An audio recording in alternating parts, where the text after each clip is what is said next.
Coisa linda, né? Nossas crianças. Dê um pouquinho de retorno aqui, filho.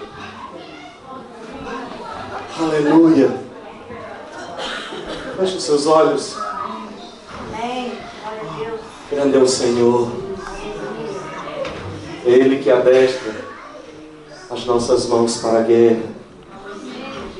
O Senhor dos exércitos está conosco. O Deus de Jacó é o nosso refúgio. Aleluia. Levante a sua voz a Ele, comece a adorar a Ele. Diga palavras de adoração a Ele. Tu és digno, Senhor. Tu és santo, meu Deus. Nós te adoramos neste lugar. Nós te adoramos na beleza da Tua santidade. Enche este lugar mais e mais com a Tua presença. Faz-nos transbordar da Tua graça, Senhor. Em nome do Senhor Jesus de Nazaré. Somos o Teu povo reunido para ser ensinado, Senhor. O campo de batalha é o mundo, o inimigo está lá fora feroz. E nós estamos aqui no quartel-general para sermos treinados pelo general dos generais. Tu és o nosso comandante em chefe. E nós rogamos, ó Deus, que nesta tarde o véu seja removido dos nossos olhos.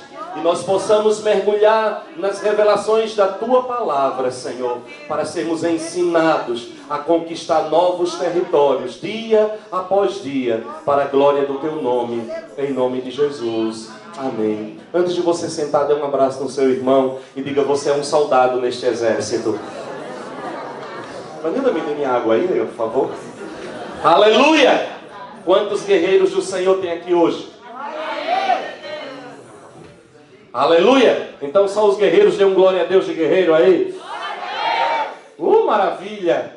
O Senhor está levantando um grande exército. Podem sentar, querido. Nós falamos muito que o inimigo está se levantando contra as nossas crianças, e é verdade. Nós falamos muito das artimanhas do diabo, e é verdade. Nós falamos muito do perigo que a família tem enfrentado, e é verdade. Mas a grande pergunta que nós temos que fazer é: e a contrapartida? O que é que nós estamos fazendo? Queridos, a nossa luta não é contra carne e sangue. As nossas armas não são carnais. As nossas armas são poderosas em Deus e nós não vamos vencer as táticas do inimigo com as armas do inimigo. Não vão ser leis que vão fazer a igreja vencer. Não é uma constituição que vai fazer a igreja vencer. Nós esquecemos de uma coisa: as nossas armas são poderosas em Deus, irmãos. Nós vencemos pela oração, nós vencemos pelo jejum, nós vencemos pela palavra. Os vencedores ouvirão no céu a palavra do Senhor dizendo: eles venceram pelo sangue do Cordeiro e pela palavra do testemunho. Amém, irmãos? Então não fique, ontem eu dizia em Londres ministrando, não fique esperando do mundo uma atitude do mundo, não cobre do mundo o que pertence à igreja. Não espere do mundo um comportamento que deve ser o comportamento da igreja. E nem copie o mundo.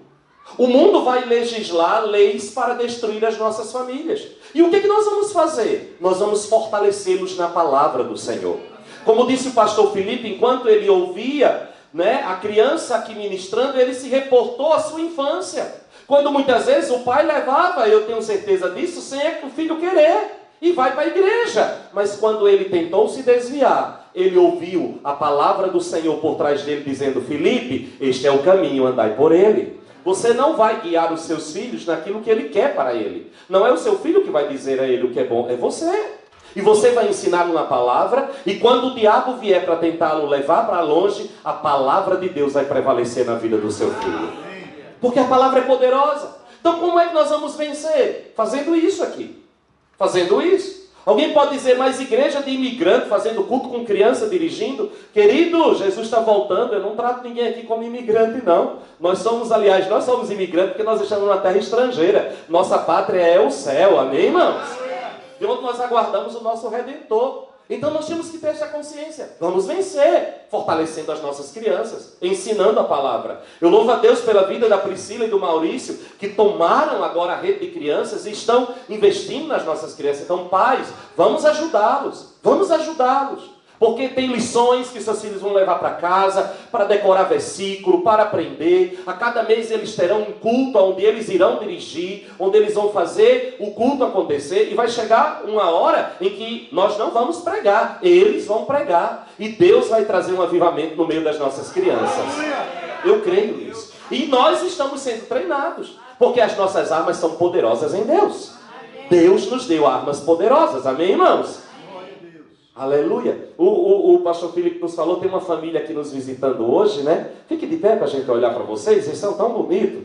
Olha que bênção. A Regininha, que está uma moça, né? Eu vi nascer, os trouxe à igreja. Dê um aplauso ao Senhor por estas vidas preciosas.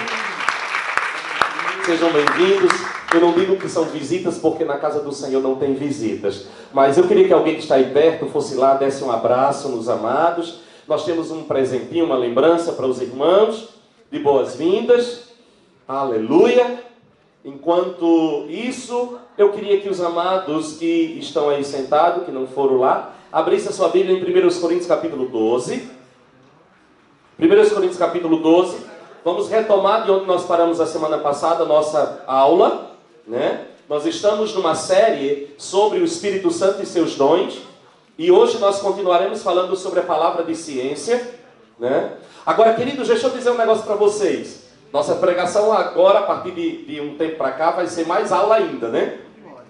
Eu dizia que nós viramos uma grande sala de escola dominical no nosso culto, e alguém dizia, pastor, até parece, suas pregações sempre são uma aula, né? Então, eu disse, mas agora é mais aula ainda. Né? Mais aula ainda. Então, se você tiver alguma dúvida, se ficar alguma dúvida a respeito daquilo que nós temos ensinado, você pode me mandar mensagem, você pode me perguntar. E mesmo que eu não responda imediatamente a você, talvez o que você está tendo como dúvida vai ser respondido no decorrer da série, no decorrer do seminário que nós estamos ministrando, mas também me ajuda, porque eu posso direcionar aquilo que eu estou ensinando para tentar sanar essas dúvidas, porque a sua dúvida pode ser a dúvida de outras pessoas. Né? Primeiro ponto. Segundo ponto, nós precisamos aprender a praticar o que nós estamos recebendo. Porque se nós aprendermos a palavra e não a praticarmos, ela não vai funcionar em nada na nossa vida.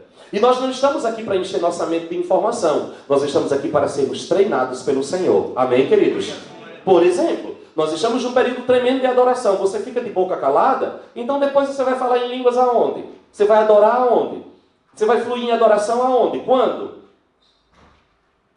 Nós aprendemos que o primeiro dos dons, o dom de línguas, ele é extremamente útil e extremamente para ser usado durante um período de adoração, quando é o momento em que a igreja está falando com o Senhor. Agora não. Agora não é a igreja que está falando com o Senhor, é o Senhor que está falando com a sua igreja. Amém, queridos? Aí você abre o coração, aí você interage com a palavra, porque agora o alvo é você. No período da adoração, no período da oração, o alvo é Deus, é você para Deus. Agora é Deus para você.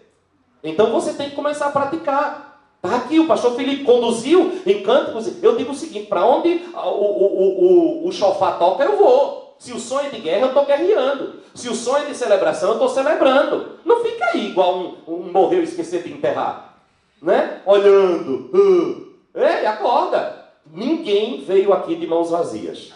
O apóstolo Paulo já disse isso. Quando se reúne, cada um tem algo para trazer. Você veio aqui para trazer algo para oferecer ao Rei dos Reis e Senhor dos Senhores. Então você não pode ficar aí simplesmente passivo. Senão você vai chegar e sair do mesmo jeito que você entrou. E você vai aprender coisas que você não vai utilizar. Então esse é um ambiente para você utilizar. Para você colocar em prática. E aí nós teremos um culto onde nós estaremos praticando aquilo que nós recebemos. Amém, queridos? Então vamos nos liberar mais. Vamos nos soltar mais. Nós somos um povo que crê no mover do Espírito Santo de Deus. Aí nós aprendemos que o Espírito nos deu dons como ferramentas. Ferramentas para vencermos a batalha. Quem aqui tem consciência de que está numa guerra travada? Você tem sentido? Você tem sentido que nos últimos dias a guerra tem se acentuado? Você tem sentido? Você tem sentido pesos espirituais sobre a sua vida? Você concorda comigo, aqui na nossa sala de aula, você concorda comigo que existem coisas que você percebe que não é apenas humano?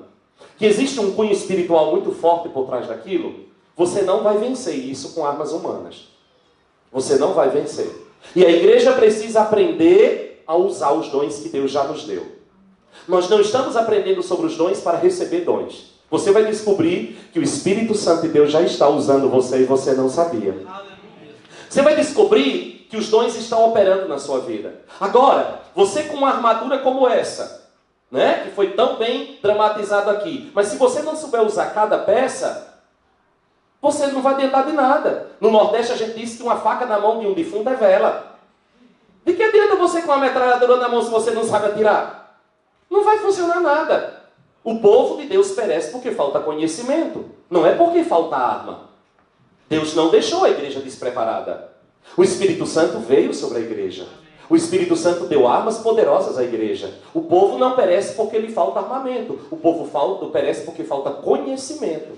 Conhecimento de como usar as armas que Deus nos deu. E quando nós chegarmos no céu, nós vamos descobrir que nós não precisávamos perder as batalhas que nós perdemos. Nós vamos descobrir que muitas armas que Deus nos deu, nós não as utilizamos. E o bonito dessa história é que na igreja de Jesus Cristo, ninguém aqui é auditório. Todos somos soldados do Deus Todo-Poderoso. Agora tem uma outra coisa. E a cada um Deus confiou um território. Você não está na terra de enfeite. Deus confiou um território a você. Talvez o teu território seja a tua casa. Talvez o teu território seja a tua família, o teu local de trabalho, a tua vizinhança. Não sei qual é o teu território, mas eu tenho certeza absoluta de que você não está na terra de enfeite. E você não foi salvo para ocupar um espaço vazio nos bancos da igreja. Você não foi salvo para isso. Você foi salvo para ser testemunha de Jesus Cristo de Nazaré. Amém. Posso ouvir um amém de toda a igreja? Como é que eu sou testemunha? No poder do Espírito. Jesus disse que você precisa de poder para ser testemunha. Porque o poder do Espírito em você vai operar de uma maneira que você vai falar do Evangelho como se você tivesse estado lá quando tudo aconteceu. Isso é uma testemunha. Testemunha é aquele que fala do que viu e ouviu. E Jesus disse que nós seríamos suas testemunhas. Ele está dizendo que o Espírito de Deus iria reproduzir na nossa vida, no nosso caráter, no nosso espírito, a realidade do Calvário, de uma maneira tão profunda, que quando você falar de Jesus Cristo, as pessoas vão ter certeza de que você andou com Ele nas ruas empoeiradas da Galileia 2000 anos atrás. Amém, queridos? Vocês estão aqui comigo? Quem está aqui? Aí você vai falar no poder do Espírito. Aí você vai falar com vida nos seus olhos. Porque você não vai falar de uma história bonita. Você vai falar daquilo que mudou a história da sua vida. Amém? Os dons do Espírito são ferramentas. Estenda suas mãos assim para Deus. Faça uma oração comigo. Diga: Espírito Santo, coloca nas minhas mãos as armas que eu necessito para vencer as guerras e conquistar o território que me foi confiado. Em nome de Jesus. Que é uma palavra de ciência. A palavra de ciência, nós começamos a falar dela semana passada. É um dom que opera no meio da igreja, que ninguém o manipula, e que pode vir a qualquer momento sobre qualquer pessoa, e ele vem de uma forma, eu vou usar a palavra enigmática. Na maioria esmagadora das vezes, a palavra de ciência, ela fala com quem a ouve, mas não fala com quem a recebe. Muitas vezes Deus pode trazer uma palavra de ciência a você, acerca de uma situação, ou acerca de uma pessoa, e ela só vai ter sentido quando aquela pessoa ouvir aquilo que você recebeu para ela. E você não vai entender nada. Quando eu estava ministrando em Londres sobre estes dons, orando em casa um dia, Deus me deu uma palavra. E Ele me disse: o que eu quero fazer no meio de vocês terão 3 estágios. Primeiro vai começar em você. E aí eu tremi na base. Se você não se dobrar, se você não se abrir, nada vai acontecer. Depois, ele trazia assim: primeiro você. E quando Deus fala comigo assim, eu puxo os pastores tudo para junto. Eu digo: eu apanho sozinho não, Senhor, todos os pastores. Eu sou só um no meio deles. Primeiro, pastor. Depois, ele disse, depois a igreja será envolvida neste mover. Vocês vão aprender a se mover no meu espírito e vocês irão influenciar toda a igreja. Primeiro estágio, vocês. Segundo estágio, a igreja. Terceiro estágio, o reino. O reino de Deus será afetado por este mover. Porque os moveres de Deus, ele vem por ondas. O mover de Deus, ele vem por estágio. Primeiro Jesus foi cheio do Espírito, depois Jesus soprou o Espírito sobre os seus apóstolos, depois o número foi aumentando, e aonde chegava um discípulo de Jesus Cristo, a chama do Evangelho estava ali presente. E eu já vejo que nós estamos avançando nesse estágio. Porque não está só no meio dos pastores. A igreja já está sentindo o mover de Deus na vida dela. Aleluia! E eu guardei aquela palavra de Deus no meu coração porque foi uma orientação. Fui para a reunião de oração. A reunião de oração aqui é todas as segundas-feiras às 10 horas da noite. E antes de eu esquecer, você não pode faltar na reunião de oração. E outra coisa que você não pode perder é o culto de domingo, viu? O culto de domingo é um culto de ceia e um culto missionário. O apóstolo Itamar está vindo da Angola para ministrar para a gente, então vai ser um culto angolano, né? Venha preparado para a chama do Evangelho, a chama missionária arder no seu coração, e quem sabe Deus levanta os missionários aqui para ir ganhar as nações da terra. Quem crê, diga amém. Pois bem, aí eu fui para a reunião de oração, que lá em Londres é na quinta-feira. Nós estávamos orando, adorando a Deus, orando, e quando terminou a oração, uma irmã, a Roberta, uma muito sensível ao Espírito Santo, ela disse: pastor, Deus me deu uma visão e eu não entendo. Durante o período de oração, Deus mostrou uma coisa que eu não estou entendendo. Eu disse: o que foi? Me conte. Talvez eu consiga. E o que ela recebeu foi uma palavra de ciência, que eu já tinha a interpretação. Ela disse: Deus me deu uma visão de 3 coisas. O tempo inteiro na oração eu via 3 coisas diante de mim. Eu via um espelho, uma árvore e um trono. E eu não entendi nada. O que é que tem a ver um espelho, uma árvore e um trono? E ela disse aquilo, eu comecei a rir. Ela disse: eu estou lutando aqui porque está o tempo inteiro me voltando um espelho, uma árvore e um trono. Eu disse: eu sei o que é. O que é isso? Isso é uma palavra de ciência. Não tem sentido nenhum esses 3 objetos. Para ela, para mim tem. O que é o espelho? O que é que eu vejo no espelho? Eu mesmo. Quando eu me coloco diante do espelho, eu vejo a mim. O que é uma árvore na Bíblia? A igreja. A igreja é uma árvore onde as aves do céu vêm e pousam ali, e onde os homens encontram descanso. E o que é um trono? Vamos, gente, me ajuda, é aula. O que é um trono? É um símbolo de quê? Reino. O que é que Deus está dizendo? Primeiro em você, segundo na igreja, depois no reino. Isso é uma palavra de ciência. E como eu estava falando sobre o tema, Deus trouxe aquilo para ilustrar aquilo que nós estávamos aprendendo, e Ele mostrou na prática. Ele deu primeiro, Ele já tinha falado comigo. Ela não sabia do que Deus tinha falado comigo. Foi uma coisa na minha oração pessoal.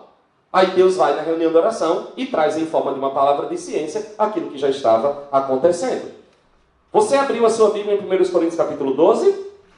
No versículo 8, diz assim: pelo Espírito, a um é dada a palavra de sabedoria, a outro a palavra de conhecimento, ou palavra de sabedoria e palavra de ciência. Nós vimos o caso de Jeremias a semana passada. O que é que tu vês? Ele diz: eu vejo um chaquede.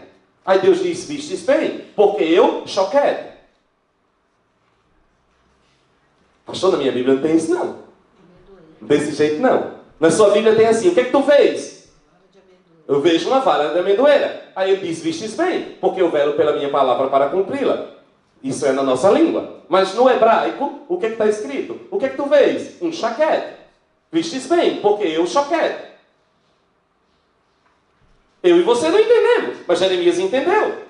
A palavra que significava vara de amendoeira, chaquede. A palavra que significa vigiar, choquede. A diferença é só uma letrazinha, uma vogal. Isso é uma palavra de ciência. Nós vimos o caso de Natanael, quando Jesus chega e diz assim: eis um israelita em que não há nenhum dolo. E ele disse: de onde tu me conhece? Aí ele disse: antes que Filipe te chamasse, eu já te vi. Quando tu estavas debaixo da figueira, eu te vi. Tu és o Filho de Deus? Tu és o Deus de Israel? Não faz sentido para mim e para você a reação de Natanael diante daquilo que Jesus disse. O máximo que Natanael poderia dizer era: tu passasse lá na hora que eu estava lá? Você chega para mim, aí eu digo assim: Regis, eu já te conheço. De onde é que você me conhece? Eu te vi quando eu fui comer lá no... Não, eu te vi lá no Nandos. O que é que ela vai pensar? O pastor almoçou lá. Passou por lá. O que é que tem de extraordinário nisso? Aí ela vai dizer: pastor, tu és o Messias, o Filho de Deus. Tu és o cara. Sabendo um negócio desse, que eu estava no Nandos? Até as pulgas sabem que a Regis está no Nandos. Saber que Natanael estava debaixo de uma figueira torna Jesus o Messias? Depende. Depende do que significa isso. Depende quando isso aconteceu. Depende de onde era que estava essa figueira. Depende do que marcou a vida de Natanael. E depende do nível de possibilidade de Jesus ter aquela informação. E eu me atrevo a dizer que aquele acontecimento não foi naqueles dias, de que Jesus não tinha a menor condição de saber daquilo lá, e de que aquela experiência de Natanael debaixo da figueira era uma coisa tão dele, tão profunda, que somente Deus e Natanael sabiam. Quando Jesus traz, ele diz, só Deus para saber disso, porque mais ninguém na terra sabe. Tu és o Filho de Deus. Isso é uma palavra de ciência. Jesus sabia o que tinha acontecido debaixo daquela figueira? Possivelmente, também não. Por quê? Ele não toca no assunto. Deus deu a ele aquela ferramenta para ele desmontar a dureza do coração de Natanael. Então, de repente, você vai estar orando por uma pessoa, ou nem vai estar orando por uma pessoa, e Deus vai te mostrar uma coisa que é uma chave para a pessoa. E você não precisa saber. E olhe, quem quer ser usado pelo Espírito Santo aqui? Diga glória a Deus. Você vai ter que trabalhar muito com a sua curiosidade. Um dos maiores problemas do mover do Espírito dentro da igreja é querer saber mais do que Deus mostrou. Não tente interpretar o que Deus não lhe deu interpretação. Não tente entender o que Deus não te fez entender. E também cuidado com atropelar o tempo. Andar na frente de Deus é tão perigoso quanto andar contra Deus. No mover do Espírito, a coisa mais preciosa que tem é você saber a hora certa de ser usado por Deus. Você pode abortar tudo aquilo que Deus está fazendo em você ou na vida de alguém se você pular o tempo. Peça a Deus sabedoria para você saber usar a ferramenta que o Senhor te deu. Deus te mostrou alguma coisa? Maravilha. Você vai ter que se fechar com Deus e perguntar, quando que eu devo usar isso? Porque se você usar isso de uma forma errada, fora do tempo, você pode estragar tudo. Olha, deixa eu dizer um negócio para você. Jesus, quando foi tentado pelo diabo lá no deserto, ele não foi tentado para transformar pedra em pão, e nem foi tentado para pular do pináculo do templo, e nem foi tentado para se dobrar diante de Satanás. Nem foi tentado, aliás, para receber os reinos desse mundo. A tentação de Jesus foi uma só, o tempo. Jesus foi tentado a agir fora do tempo. E a maioria de nós aqui rodamos porque nós agimos precipitadamente. Nós agimos fora do tempo. E esse aqui é um dos maiores perigos que acontece no mover do Espírito. Porque você acha que porque Deus te mostrou alguma coisa hoje, significa que hoje você tem que fazer algo. E muitas vezes você vai ter que guardar isso com você durante muito tempo. Pastor, que doideira é essa? Você está dizendo que Jesus foi tentado no tempo. Quando Satanás diz para ele, transforma a pedra em pão, o que é que o diabo estava tentando fazer Jesus fazer? Fazer um milagre de mudança de substância. Aí eu te pergunto uma coisa, Jesus tinha poder para fazer um milagre de mudança de substância? Claro que tinha, ele transformou água em vinho. Ele mandou Jesus pular do pináculo do templo. O que era o pináculo do templo? O lugar mais alto que tinha em Jerusalém. O que era isso? Jesus iria vencer uma das leis, a lei da gravidade. Jesus tinha poder para isso? Claro que tinha, ele andou sobre as águas. Ele disse que daria a Jesus todos os reinos deste mundo se Jesus o adorasse. Jesus queria os reinos deste mundo? Claro que queria. Uma das declarações da Bíblia é que os reinos deste mundo se tornaram do Senhor e do seu Cristo, e ele reinará por sempre nestes reinos. E ele nos estabeleceu como reis e sacerdotes deste reino. Então o que era que o diabo estava tentando Jesus? A agir fora do tempo. E Jesus aprendeu a lição? Aprendeu. Duas circunstâncias na vida de Jesus, o tempo foi essencial. A primeira circunstância foi quando ele saiu do deserto e entrou numa sinagoga. E pegou o livro do profeta e leu uma profecia messiânica e se autoproclamou Messias. E ele descobriu que ele ali agiu fora do tempo. Pode tentar me crucificar de eu dizer isso, mas eu vou dizer, ele agiu fora do tempo.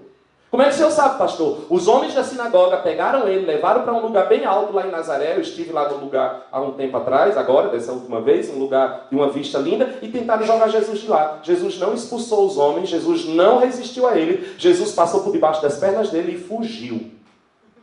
E a partir daquele dia, ele disse, proibia todo mundo, não diga a ninguém que eu sou o Messias. Em outras palavras, Jesus está dizendo, gato escaldado tem medo de água fria. Da última vez que eu inventei dizer isso, quase que tiraram minha vida antes do tempo. Como é que eu sei também que Jesus aprendeu essa lição do tempo, de não agir fora do tempo? Quando ele chega nas bodas de Caná e falta vinho, e Maria chega para ele e diz assim, faltou vinho. O que é que ele diz para Maria? O que é que eu tenho contigo? Ainda não chegou a minha hora. Não está no meu tempo.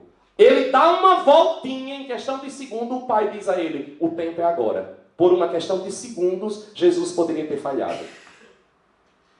Talvez se Jesus tivesse agido um segundo antes, aquela água ia ser água. Porque Deus não se submete à minha agenda. Eu tenho que me submeter à agenda de Deus.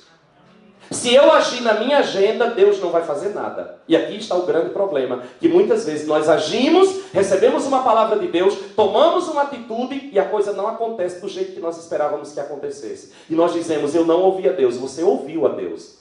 Você não soube saber exatamente o tempo.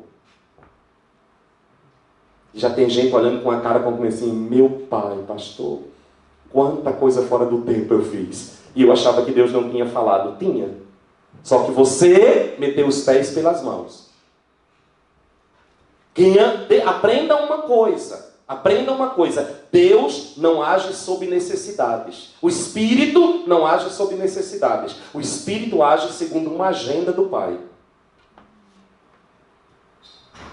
O fato de ter uma necessidade diante de você e você ter uma palavra de Deus não significa que você tem que fazer aquilo agora. Você vai ter que perguntar, Senhor, é agora? Lázaro está doente. Não era a hora de Jesus curar. Ele espera Lázaro morrer. Quando Lázaro morre, ele diz, vamos lá que agora eu vou acordar ele. Deixa eu perguntar uma coisa para você, humanamente falando. É mais fácil curar um doente ou ressuscitar um morto em 4 dias? Para nós, humanamente falando, curar o doente. E para Deus, a mesma coisa. O fato aí é o tempo. Se Jesus tivesse ido curar Lázaro, Lázaro tinha morrido e não tinha jeito. E o povo ia desacreditar, porque Deus não estava mandando ele fazer. Mas quando Deus manda, pouco importa. Deus diz, é agora. Para Deus não faz diferença se é uma dor de cabeça, um câncer, uma AIDS ou um defunto de 4 dias. Porque Ele é o Todo-Poderoso. Amém, irmãos? Então eu tenho que aprender a agir no tempo. E a palavra de ciência vai trazer isso. Muito cuidado. O que é a palavra de ciência? Uma visão de algo que vai ser interpretado. E ao ser interpretado, eu tenho que entender. Vamos pegar outros exemplos da palavra de ciência, senão eu vou ficar falando só do tempo. E eu quero pelo menos encerrar essa parte hoje. Atos capítulo 21, versículo 11. Atos capítulo 21, versículo 11. A palavra de ciência pode ser uma ferramenta para você trazer uma palavra, para você trazer uma orientação acerca de uma situação. A partir daquilo, você vai tomar e algo muito maior vai ser desenrolado. Nós vamos ter aqui o caso do apóstolo Paulo. Atos capítulo 21. Atos capítulo 21. O apóstolo Paulo é mandado por Deus aí para Jerusalém. Paulo não sabia o que esperava por ele em Jerusalém. Aí Paulo está numa reunião de oração. Né? Atos capítulo 21, versículo 11. Ele está numa reunião de oração. Aí desceu ali um profeta chamado Ágabo. E a palavra de ciência, a palavra de sabedoria, ele opera muito na unção de um profeta, na vida de um profeta. Porque são ferramentas que ele vai dar, estão dentro do ofício de profeta. Ágabo chega. Quando Ágabo chega, versículo 11, ele chegou com o propósito de falar conosco, diz a palavra. E assim que nos encontrou, tomou o cinto de Paulo. Tinha um cinto de Paulo jogado no canto da sala. Ágabo sabia de quem era aquele cinto? Não. O Espírito Santo manda ele tomar aquele cinto. Aquele cinto se torna uma palavra de ciência. E ele toma aquele cinto e amarrando os seus próprios pés e as suas mãos, começa a profetizar. Para Ágabo, está obedecendo o Espírito. É um cinto. Aí o que é que ele vai profetizar? Assim diz o Espírito Santo. Desta maneira, os judeus em Jerusalém amarrarão o homem a quem pertence esse cinto e o entregarão nas mãos dos gentios. Pelo discurso de Ágabo, ele não sabe quem é o homem a quem pertence esse cinto. Diz Lucas que Ágabo veio àquela reunião para ter uma conversa com o povo. Quando ele entra na sala, o Espírito Santo vem sobre ele e diz: pega aquele cinto e amarra-te. Ele obedece e profetiza. O dono deste cinto, ao chegar em Jerusalém, vai ser amarrado, vai ser entregue. O povo sabe que o cinto é de Paulo, começa a chorar. E Paulo, que tem consciência de que Deus o mandou para Jerusalém, entende que Deus está apenas trazendo a ele uma orientação do que vai esperar por ele lá na frente. Mas que não está dizendo para ele não ir. Está dizendo que é para ele ir. E Paulo diz: por que vocês estão chorando assim? Entristecendo o meu coração. Não estaria eu preparado para sofrer ou até mesmo morrer pelo meu Senhor? Aí Ágabo entende o cinto de Paulo. Isso é uma palavra de ciência. Em forma de uma visão. Vocês sabem uma pessoa na Bíblia que recebeu muitas palavras de ciência para ele mesmo e que só foi entender lá na frente que as outras pessoas entendiam? José. Eu já disse para vocês que a palavra de ciência opera muito através de sonhos. Né? Eu contei até uma experiência aqui que eu não vou repetir não. Quem não ouviu não vai ouvir. Né? Do interpretador de sonho, Google. Né? Mas assim, os sonhos na vida de José. Quando José chega e diz: eu sonhei que o sol e a lua se dobravam diante de mim. José sabia do que se tratava aquilo? Possivelmente não. Quem foi que disse o que era? Jacó. Jacó disse: tua mãe e eu? Não foi José que disse: eu vi pai e mãe de joelho diante de mim. Foi Jacó que disse: a tua mãe e eu vamos nos dobrar? Outro dia José tem um sonho e diz assim: eu vi 10 feixes se dobrando. Os irmãos ficam irados e dizem assim: nós vamos nos dobrar diante de ti? Mas José não disse isso. José começa a ser usado na palavra de ciência e não sabe como, fala mais do que a boca. E sofre a consequência. Agiu antes do tempo, sofreu. Foi vendido, passou por aquele perrengue todinho. Eu te pergunto, a palavra de ciência se referia a algo que Deus iria fazer. Aquilo aconteceu na vida de José? Opa, aconteceu literalmente. Precisava José apanhar daquele jeito para passar? Eu acredito que não. Mas foi o jeito que Deus achou, né? Esse camaradinha vai ter que aprender a guardar a língua dentro da boca. Vocês lembram do que eu falei no início da ministração de hoje? Você quer ser usado pelo Espírito? Aprenda a guardar sua língua dentro da boca. Gente que fala demais, o Espírito não confia segredo. Eu não confio? Eu que sou bobo? Tu confia em gente que fala mais do que a boca? Aí tu acha que Deus vai confiar em você? A Bíblia diz que aquele que teme ao Senhor, Deus vai revelar os segredos do seu coração. Mas se você não tem temor de Deus e vai falar mais do que a boca, Ele não vai revelar os segredos do coração dele a você. Aí você vai entrar na guerra na força do seu braço. Aí vai apanhar mais do que macaco para conhecer dinheiro. E não vai chegar em canto nenhum. Por quê? Você está lutando espiritualmente com armas humanas. Aí você entra no campo do inimigo. Aí você arranja inimizade com as pessoas. Aí você vive no meio de fofoca. Aí você vive batendo boca com os outros. Aí você deixa de falar com alguém porque não te entendeu. Lógico, você quer usar as armas das trevas para vencer as trevas? Você não é do mundo. Você está no mundo, mas você não é do mundo. Você é um soldado de Jesus Cristo nesta terra. As suas armas são outras. Você olha com misericórdia para as pessoas. Você olha com o olhar de quem diz assim: tadinho, ele não entende nada. Sobre ele está um véu. Mas sobre você, Deus tem um olhar de águia. Você está vendo lá na frente, porque o Espírito Santo está revelando a você. Então você vai ter paciência. Não entra no jogo, porque você pode atrapalhar aquilo que Deus está fazendo na sua vida. E Deus pode tirar aquilo de você. Pode, pastor? Pode. Ele não vai confiar mais em você. Vai devagar. Tenha sabedoria, aprenda a agir no tempo. Palavra de ciência é algo assim extraordinário. Outro caso que nós vamos ver. Capítulo 10, versículo 11 de Atos. Vamos para a igreja de Atos. Nós vamos ver aqui mais uma vez uma palavra de ciência operando na vida do apóstolo Pedro. Deus dá uma visão a Pedro. Pedro está em Jope, na casa de Simão, o curtidor. Simão está preparando o almoço para Pedro. Vá procurando lá Atos enquanto eu vou contando a história. Pedro sobe para um lugar alto para dar um cochilo. Quando ele vai dar o cochilo esperando a boia ficar pronta, ele tem um êxtase, um arrebatamento de sentidos. O que é um êxtase ou um arrebatamento de sentidos? É um momento em que você é levado pelo Espírito a uma experiência que você não tem certeza se você está no corpo ou fora do corpo. Você não sabe se você foi arrebatado ou não. Você fica num sentido meio que intermediário, um torpor espiritual. E Deus traz uma visão para Pedro. Ele vê uma toalha descendo do céu, cheio de animais liturgicamente impuros, e uma voz dizendo, mata e come. Ele é um judeu. Ele não ia comer porco, capivara, coelho. Um judeu não come essas coisas. Camarão, lagosta. Glória a Deus que Jesus nos libertou disso. Tudo isso é bom, que é uma beleza. Enfim, voltando para a visão. Chega a encher a boca d'água agora. Enfim, aí vamos lá.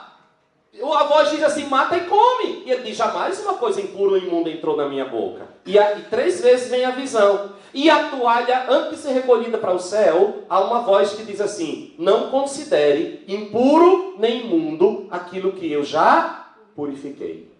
Eu te pergunto, a visão é literal? Não. Deus estava falando de carne de porco para Pedro? Não.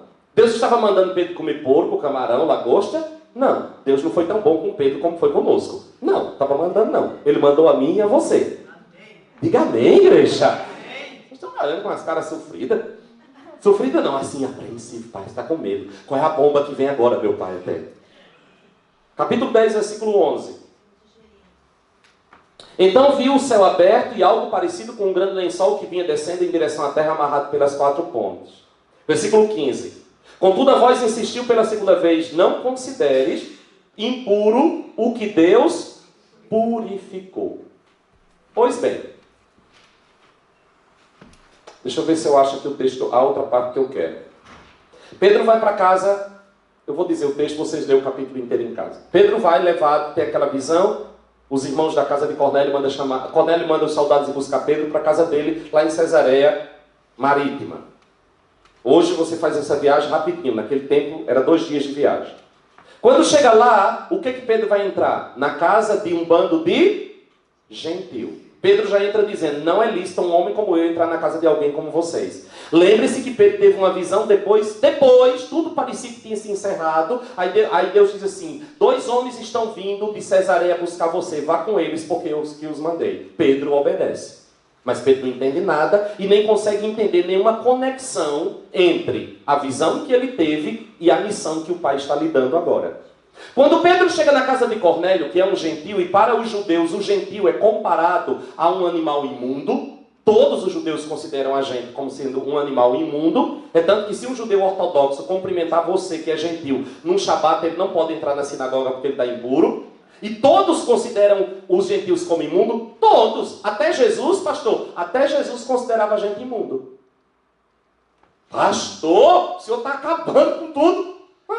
Quando uma mulher da Síria, da Fenícia, chega até Jesus, Jesus está andando, ela é uma gentia, ela é da Fenícia, ela é síria. Ela começa a gritar, Jesus, filho de Davi, tem misericórdia de mim. Minha filha está terrivelmente endemoniada em casa. Socorre-me. O que é que Jesus diz para ela? Não é lícito dar aos cachorros o pão que pertence aos filhos. Misericórdia, Jesus. Que horror. Ele chamou a mulher de cadela e a filha da mulher de cachorrinha. Foi ou não foi? Foi.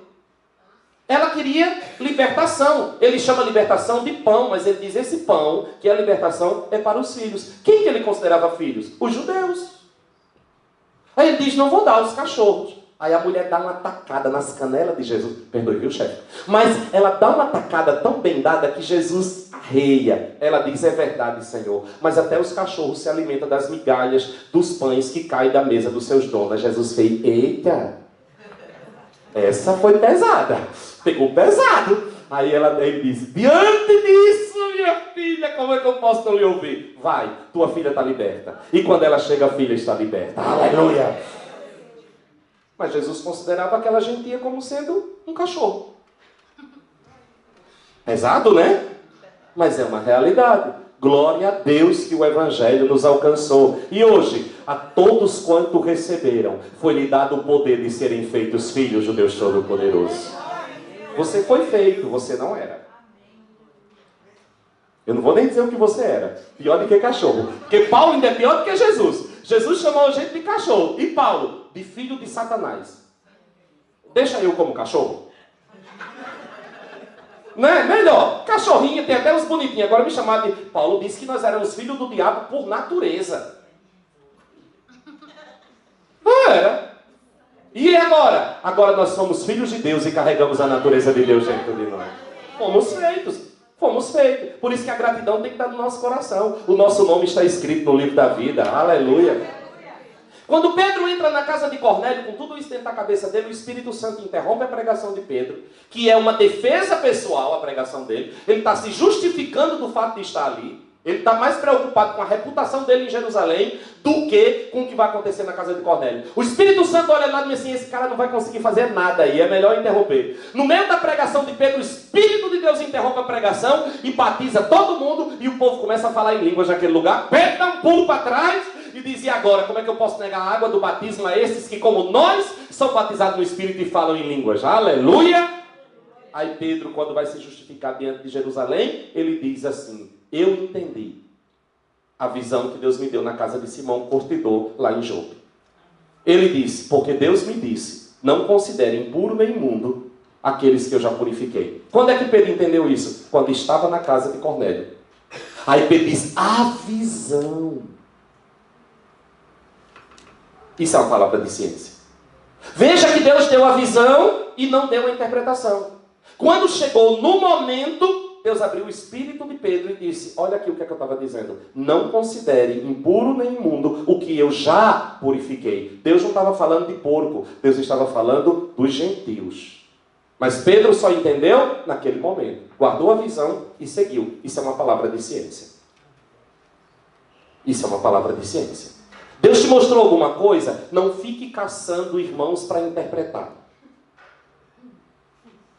Não fique procurando. Por quê? Todo mundo que você contar uma visão ou um sonho, a pessoa vai dar uma interpretação. Vai ou não vai? Vai. Faça igual Nabucodonosor. O que é que Nabucodonosor fez? Estava perturbado com um sonho, já fazia um bando de dia, chamou todos os magos do rei e disse assim, eu estou tendo um sonho. Vocês não são magos? Adivinhe o sonho e a interpretação. Quem não adivinhar, eu mato. Ah, você é bom em interpretar sonho? Pois bem, eu estou tendo um sonho faz uma semana. Deus não te revela? Se ele revela o que é o sonho, ele vai revelar o sonho em si. Então diga o que é que eu estou sonhando. Porque se eu contar o sonho a você, você vai dar nem que seja uma opinião, um pitaco, como diz na minha terra. E a maioria das vezes não tem nada a ver. Deus te mostrou alguma coisa, Ele não disse o que era, não é para você cavar informações sobre aquilo. É para você esperar. Na hora certa, a compreensão virá para você sobre aquilo que Ele está te mostrando. Porque Deus não quer perturbar a tua mente, Deus quer trazer ferramentas para você. E essas coisas muitas vezes vêm por etapas. Vêm por pedaços. Então, guarda. Não fica por aí contando a ninguém. Ai, não vai dizer quando... Pastor, eu estou sonhando faz uma semana que eu sonho com não sei o quê. O que é, pastor? Ixi, isso é direto. Eu digo assim, meu irmão, sai lá. Às vezes até eu dou uma chutada, depois eu me arrependo. Eu digo, Jesus, eu disse aqui para me livrar da pessoa. Mas, Senhor, eu fiz uma besteira. Daí ele disse, fez. Você se meteu, não lhe cabia. Você foi infantil na infantilidade da pessoa. Diga que não sabe. E não sei. Espere, a não ser que Deus no sonho, ou Deus na visão, diz, procure fulano que eu dei interpretação para ele. Aí você vai. Agora, se Deus não te mandou ir, não vá por sua conta. Você pode agir fora do tempo e abortar algo muito bonito que Deus está te mostrando. E que pode trazer uma transformação tremenda no meio de uma situação. Porque Ele pode estar mostrando a chave de algo. Atos capítulo 16, versículo 9. Atos 16, versículo 9. Nós vamos ter agora aqui o apóstolo Paulo tendo um sonho. Uma espécie de um sonho ou uma visão. Atos 16, capítulo 9. Paulo está vindo para a Espanha. E o Espírito Santo impede Paulo de vir para a Espanha. Porque na agenda do Espírito Santo não era tempo da Espanha. Era tempo da Macedônia. E Paulo por várias vezes tenta vir para a Espanha e não consegue. E aí ele vai dormir. Eu descobri que quando você está fazendo pressão com Deus, que Ele não quer te dizer, vá dormir, vá. Vá dormir. Melhor do que você ir atrás de um profeta, vá dormir. Porque Deus, neste período de sonho, é perito em trazer o que está acontecendo. Atos capítulo 16, versículo 9. No meio desta turbulência ministerial de Paulo, em que ele não sabia o que Deus tinha para ele no próximo passo, só sabia que não tinha que vir para a Espanha. Ficou parado no meio do caminho. Deus disse, você não vai para a Espanha. O Espírito Santo não deixou. No versículo 9 diz assim, durante a noite, Paulo teve uma visão. E que visão? Nela, um homem da Macedônia, em pé, rogava-lhe, passa a Macedônia e ajuda-nos. Como é que Paulo sabia que aquele homem era um homem da Macedônia? Talvez pelas roupas, talvez pelos traços físicos. Isso é uma palavra de ciência que vem acompanhada de uma direção. Pelo idioma.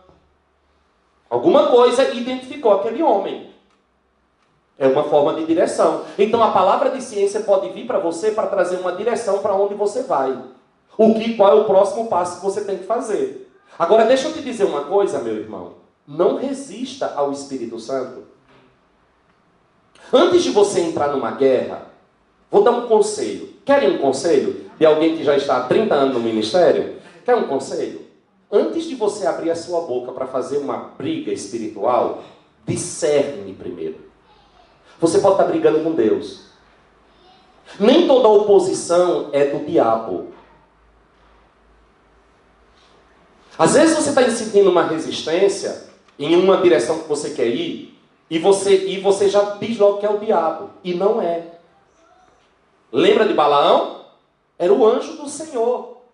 E Pedro aqui, você poderia dizer, olha, Pedro está indo para a Espanha pregar o Evangelho. Paulo, aliás. Paulo está indo para a Espanha pregar o Evangelho. Resistência, na nossa mente, é do diabo. A própria conversão dele. Sim, exatamente. Então assim, é o diabo que está resistindo Paulo. Deus não vai querer que ele pregue na Espanha? Tem lógica Deus impedir de eu ir pregar num canto? Tem. Bote um negócio na sua cabeça. Deus tem uma agenda para a sua vida. Deus tem uma agenda para a sua vida. Busque ouvir a Ele. Porque senão você pode gastar munição numa direção errada. Não é aquele tempo. Depois Paulo veio para a Espanha. Mas na agenda do Espírito aquela era a hora da Macedônia. Então nem toda oposição, nem toda resistência é do diabo. Às vezes é Deus querendo colocar você no prumo certo. E quando nós ouvimos, irmãos, a gente vai falando aos poucos, né? O pastor já me pediu para eu ir devagar, eu vou devagar com vocês. Mas, irmãos, quando nós aprendemos a obedecer o Espírito, nosso ministério se torna eficaz. Nós não gastamos munição à toa, e é em tudo. Olha, você quer ver uma coisa? Deixa eu dizer um negócio aqui para você. Guiado pelo Espírito. Vamos falar de dons e como ser guiado pelo Espírito. Pastor, eu devo falar do Evangelho para todo mundo? Para todo mundo que o Senhor te mandar. Cuidado para você não gastar munição com o que não está pronto ainda. Pastor, o senhor fica pregando para todo mundo? Não. Se você tiver 1 hora para pregar para alguém, passe 50 minutos orando por esta pessoa e depois 10 minutos falando de Deus para ele. Porque pode ser que você esteja batendo numa pedra tão dura, que a sua ferramenta não vai conseguir quebrar. E como é que eu amoleço o coração de alguém? Não é com argumento teológico, é com o joelho dobrado e lágrimas diante do trono do Senhor. Nós geramos as pessoas em oração. Nós oramos pouco, irmãos, principalmente pelos pecadores. Nós queremos convencer as pessoas do Evangelho de Cristo. E sabe qual é o resultado disso? Nós temos uma multidão dentro da igreja de inconversos. Membros de igreja evangélica que têm certeza que são salvos e nunca tiveram uma experiência com Jesus Cristo. Eles foram convencidos a fazer parte de um clube chamado igreja. Na primeira proposta melhorzinha do que a da igreja, ele vai.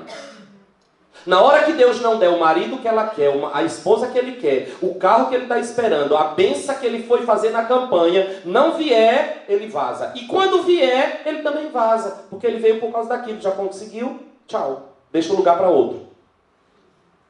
A igreja se transformou num negócio assim. Então você não pode pregar o evangelho de qualquer maneira. E outra coisa, Jesus disse que quando você fosse pregar o evangelho, você fosse estrategicamente. Ele disse que quando você chegasse numa cidade, você não fosse entrando na casa do primeiro que aparecesse, não. E nem pregando para o primeiro que aparecesse. Ele disse, procure o homem de paz daquela cidade. O que é o homem de paz? É aquele que já está com o coração preparado para receber a mensagem. Ele está no ponto. O coração dele já foi quebrado pela intercessão, ele já foi preparado de todas as formas, ele está preparado para receber a mensagem. Você vai lá, pá, e através dele. Jesus queria ganhar a cidade de Sicar, na Samaria. Ele poderia ter entrado na cidade e começado a pregar? Poderia? Sim ou não, gente? Sim. Será que a pregação dele ia convencer muita gente? Pode ser que sim, pode ser que não. Mas ele agiu segundo o Espírito. O Espírito Santo disse assim, vai a um poço. Vai na hora, meio-dia, num poço. Meio-dia no poço? Quem que vai estar lá? Isso não é hora de ninguém ir em poço buscar água. Tinha uma mulher, amargurada de espírito, desesperada. E Jesus arma um cenário para ministrar aquela mulher, debaixo de uma direção do Espírito. Ele queria ganhar a cidade, não era só aquela mulher, era a cidade. Mas a chave para ganhar aquela cidade era aquela mulher. Improvável, né, pastor? Possivelmente uma mulher que já teve 5 maridos, está com um que não é dela. A reputação dessa mulher é meio ruim, né? E Deus não gosta disso? Qual foi a primeira conquista de Deus para levar o povo a possuir a terra prometida? Qual foi a primeira coisa que Deus conquistou na terra prometida? O primeiro território? Não foi Jericó, não. Foi a casa da luz vermelha. A casa da prima. Foi a casa da Kenga Raabe. Não foi, não? Deus começou com a casa, com o prostíbulo da cidade. Ele disse, vou começar pelo prostíbulo. É o pior para a gente, né? Vou começar do prostíbulo. A gente quer começar do convento.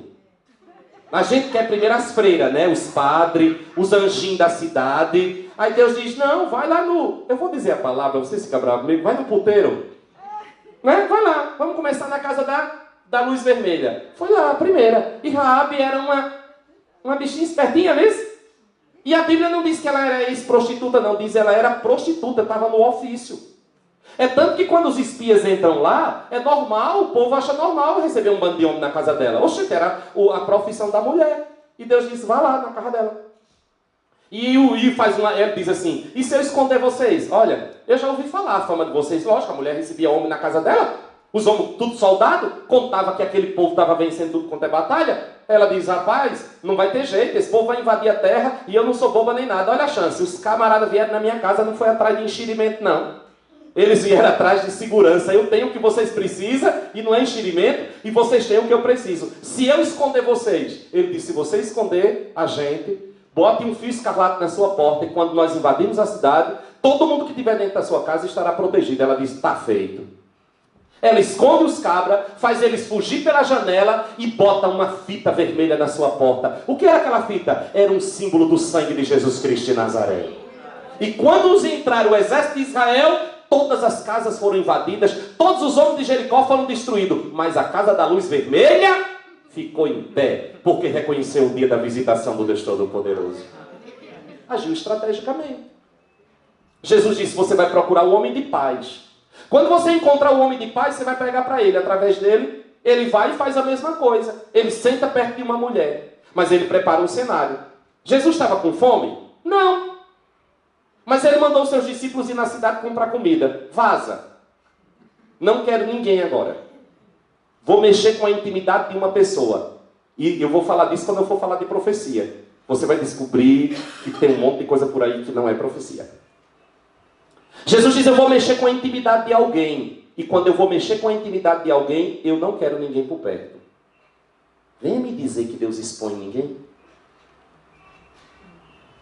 Venha me dizer que Deus expõe a vida das pessoas, envergonha ninguém. Manda os discípulos, vão comprar comida que eu quero conversar com uma mulher ali. Senta do lado, me dê um copo. Dona Maria, me dê um caneco d'água. É a versão de João capítulo 4, na versão nordestina. Me dê um caneco d'água. Aí ela diz assim, tá doido? Oxi. Isso, me ajuda. Oxi. Um homem pedindo de beber água a mim, que sou mulher, e além de tudo, tu és judeu, eu sou samaritano. Judeu e samaritano não se bicavam. Por quê? Quando o povo foi para o exílio babilônico, uma parte ficou em Israel, no território de Israel, uma parte que não foi para o exílio, e se misturou com os pagãos da época e criaram um culto de mistura. E os judeus não se misturam, os samaritanos são judeus que se misturaram com outros povos. Então eles são rejeitados pelos judeus. Eles construíram um templo em cima de um monte e criaram um culto miscigênico e se afastaram. Então eles não se bicam. A mulher diz, além de tu ser homem, o homem não fala com a mulher em público. Tu és judeu e eu sou samaritano. Ele disse, se você soubesse quem está falando contigo. Tu é que pedirias e eu te daria a água da vida. E eu imagino Jesus ali, e eu imagino, viu gente? Não vamos dizer que eu estou pregando heresia, não. Jesus ali, e orando em línguas, Senhor, me dá arma, me dá aqui umas ferramentas para eu desmontar essa mulher. Me dá. Porque eu faço assim. Eu digo para os meus alunos, às vezes eu estou dando aula, e os camaradas, porque aluno é uma tristeza, gente. E aqui nessa igreja é horror, é um horror. Eles vão descobrir umas perguntas de umas coisas que eu nunca nem pensei na minha vida. E bota a gente de saias curtas, eu digo, sangue de Jesus, calça curta, saia curta, sei lá. Sangue de Jesus. Aí vocês, eu vou entregar aqui a vocês uma tática minha, tá certo? Quando vocês me verem me comportando desse jeito, vocês já sabem qual é a minha manha. É a minha jogada. Vocês me fazem umas perguntas às vezes em sala de aula, eu não tenho a menor ideia da resposta. Aí eu enrolo vocês. Enquanto eu estou enrolando vocês, eu digo assim, como? Não entendi. Não, que pensando, filha. Aqui na minha mente eu estou aqui, ó. Como é que... Não entendi. Não estou entendendo. Aí dentro do meu espírito eu estou, Pai, por misericórdia de mim, manda um MSN celestial agora. Eu não sei a resposta, nem para ele, nem para mim. Enquanto o espírito não me revela nada aqui dentro, eu estou enrolando você aqui fora. Aí eu pergunto, refaço, como é que é? Deixa os outros comentar em cima, arma uma briguinha no meio da sala, e aí a demora de vir a resposta do céu. Quando eu abro o e-mail celestial, aí eu corto você. Aí pá! Aí você diz, pastor, que tremendo, como o senhor é sabido. Que sabido? Eu nem sabia nada. Eu imagino Jesus sentado naquele poço e dizendo, pai, pai, pai, pai, pai, pai. E o Espírito Santo que estava sobre ele começa a revelar coisas que vão desmontar aquela mulher. Ele está lá enrolando. Me dê beber. Copo d'água, Dona Maria, um caneco. É mais do que o nosso pai Jacó, que cavou o poço, bebeu dele o seu gado, bebeu os seus servos e ele também. Aí ele lá, quem beber desta água tornará a ter sede, mas aquele que beber da água que eu lhe der nunca jamais terá sede outra vez. Me dê de beber dessa água. Aí ele entra no campo da revelação profética. Até então, Jesus está numa conversa natural. Sim ou não? Sim. Totalmente natural. Bebe a água, deu, o poço é fundo, o poço é raso, Jacó, os servos. Aí ele diz assim, aí ela diz, me dê de beber desta água. Aí o Espírito Santo começa a agir. Vá chamar seu marido. Não tenho marido. Aí Jesus me assim, eita, achei o ponto, é por aqui. E o Espírito vai guiando. Dissestes bem. Aí o Espírito dá a ele um número. Tivestes 5. Deixa eu dizer um negócio para vocês. Jesus sabia exatamente aquilo que o Espírito estava revelando. Tivestes 5. E tens um que não é teu. Pastor, aquela mulher era prostituta? Uma prostituta naquela idade que só teve 5 homens? Está falida. Não, gente. Aquela mulher é vítima de uma sociedade machista em que o divórcio era a coisa mais comum que existia. Aquela mulher era vítima de uma sociedade. A coisa mais simples que existia em Israel era o divórcio. Até hoje. Você sabe que judeu não tem problema com divórcio, não. Você sabe que judeu nem certidão de casamento eles têm. Em Israel não existe certidão de casamento. O rabino faz o casamento, é só a palavra. E certidão, e divórcio. Moisés liberou o negócio, virou uma bagunça. Moisés deixou da carta de divórcio para todo mundo. O marido chegou em casa, a mulher queimou o arroz. Ele pegava a mulher, levava na porta da cidade onde tinha um juiz e dizia 3 vezes: eu te repudio, eu te repudio, eu te repudio. Pronto. Estava jogada na rua, ele ia buscar outra. E aquela mulher tinha passado por isso 5 vezes. Lembra quando? Era qualquer besteira. A mulher fez qualquer coisa. Se o marido dissesse 3 vezes, eu te divorcio, eu te divorcio, eu te divorcio, ela era uma repudiada. Aí Jesus vai estreitar o negócio. Já que meu tempo já acabou, eu vou só dar uma remata aqui. Aí Jesus vai estreitar o negócio. Jesus vai dizer o seguinte: se você repudiar sua mulher, a não ser em caso de adultério, e casar com outra, você adulterou. E todos os discípulos chiam. Pedro diz assim: é melhor nem casar. Olha! Melhor ficar solteiro. Jesus disse: se você aguenta, é melhor mesmo. Ele disse: e quem casar com aquela mulher repudiada, que virava uma bagunça, é adúltero também. Era uma bagunça.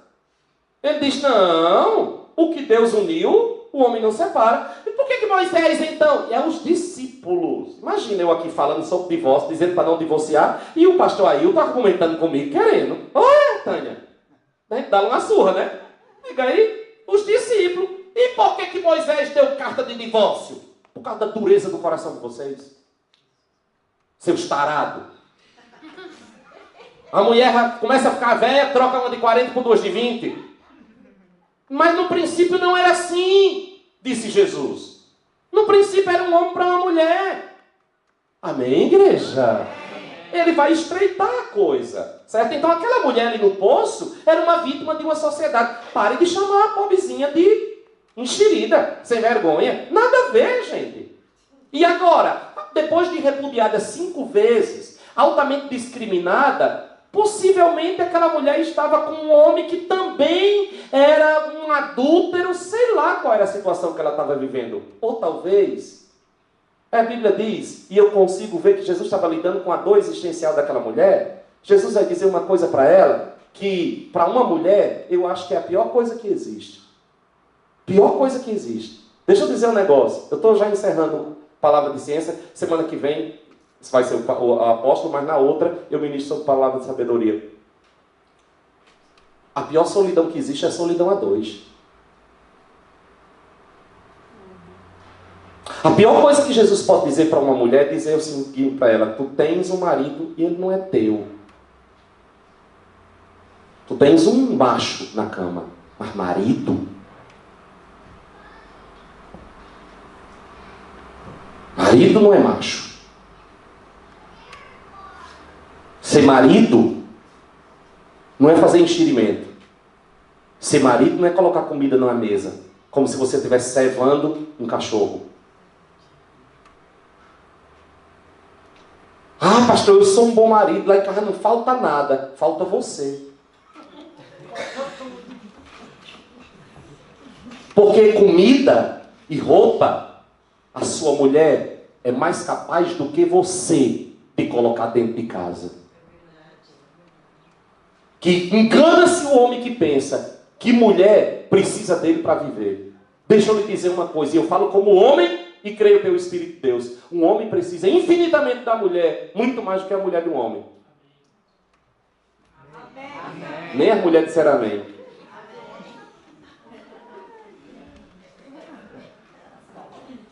Ser marido? Você acha que ser marido está relacionado a sexo? Você acha que ser marido está relacionado à cesta básica? Você está muito enganado, filho. Volta para a escola. Volta para a escola. Porque enxerimento e comida se encontram em qualquer esquina. Presença, companheirismo, respeito, dignidade, honra, valor. Isso aí o marido traz para dentro de casa. Um macho não. Jesus chega para aquela mulher e vai curar a dor da alma daquela mulher. E vai dizer, tu tivesse 5 maridos e agora o que tu tens não é teu. Aí ela diz, Senhor. E através daquela mulher, vocês conhecem a história, através daquela mulher, ela sai dali correndo e vai ganhar toda aquela cidade. Junta toda a cidade e prega para aqueles homens todinho. Os homens vêm ouvir Jesus e diz, agora nós acreditamos não mais pelo testemunho que tu nos deste, mas porque nós vimos e ouvimos e sabemos, ele é verdadeiramente o Messias de Israel. Olha como Jesus encurtou o trabalho. Olha para que serve os dons. Olha a palavra de ciência operando. Porque Jesus operou no Espírito, ele ganhou uma cidade todinha ao ganhar uma pessoa. Você entende o que é que os dons querem fazer na nossa vida? Você entende por que Deus quer nos dar dons? Para encurtar o nosso caminho. Você vai trabalhar pouco e você vai produzir muito. Porque você vai ao lugar-chave. O grande segredo da vida cristã é ser guiado pelo Espírito de Deus. Vamos ficar de pé?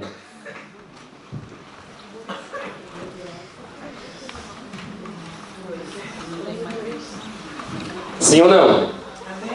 Quem aprendeu alguma coisa hoje aqui?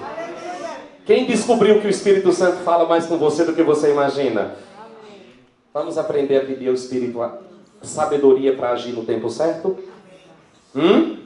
Você reconhece que a principal área que você precisa trabalhar é justamente o tempo? Reconhece? Saber usar o que Deus te deu na hora certa? sábio. A Bíblia diz, principalmente, olha para mim. Assim como maçãs de ouro em salva de prata é a palavra dita na hora certa. Maçãs de ouro em salva de prata é uma palavra dita na hora certa. Quem aqui já se arrepende de ter dito alguma coisa fora do tempo? Falou mais do que com a boca. Minha mãe dizia que quem fala muito dá bom dia a cavalo. Agir no impulso do momento, no quente de um momento, e abrir a boca e dizer alguma coisa e depois dizer assim, para que eu disse isso? Ao invés de resolver a situação, você piorou ela. Deus quer trabalhar isso, irmãos. A palavra que Deus me deu lá atrás hoje, enquanto eu orava por vocês e pelo culto, foi essa. Não se coloca vinho novo em odres velhos. Deus quer restaurar o odre. Espírito Santo de Deus. Oh, trabalha em nós neste lugar. Eu coloco a minha vida e a vida dos meus irmãos neste culto tão maravilhoso, onde a Tua palavra nos ensinou tanto nesta tarde. E que nós possamos abrigar esta palavra no nosso coração. Senhor, ajuda-nos. Ajuda-nos a ter sabedoria para agir na hora certa. Ajuda-nos a ter sabedoria para não dar nenhum passo fora do tempo que Tu estabelecestes para cada situação. Ajuda-nos, Senhor, a ouvir a Tua voz e discernir. Ajuda-nos a andar segundo a Tua vontade. Ajuda-nos, Senhor, a estar no centro da Tua vontade sempre. A não nos precipitar. A não agir fora da hora. Senhor, por favor, controla-nos, Senhor. Por favor, Senhor, não nos deixe agir no impulso do momento, Senhor. E nem falar mais do que o que nós devemos, ó Deus. E que Teu Espírito ministre sempre ao nosso coração. E eu oro, Senhor, para que a palavra de ciência seja liberada na vida de cada um neste lugar. Que este dom tão necessário na evangelização seja agora distribuído no meio da igreja, Senhor. Revela-te a nós, através de visões, através de sonhos, através de impressões no Espírito. E nós daremos a Ti, Senhor, toda a honra e toda a glória, em nome de Jesus. Que o Senhor nos abençoe e nos guarde. Que o Senhor faça resplandecer o Seu rosto sobre nós e tenha misericórdia de nós. Que o Senhor sobre nós levante o Seu rosto e nos dê shalom. Amém, amém e amém.